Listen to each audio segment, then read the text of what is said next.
เยอะไป เขาจะช่วยไหน เดี๋ยวเห็นพอทำงานต้องแม่งานเขาข้าวไม่อยู่ นั่น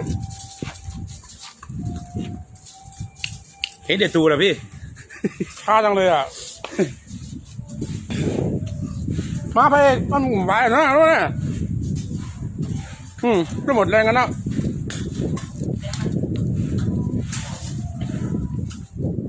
ร้อยเงินจะหายใจก่อน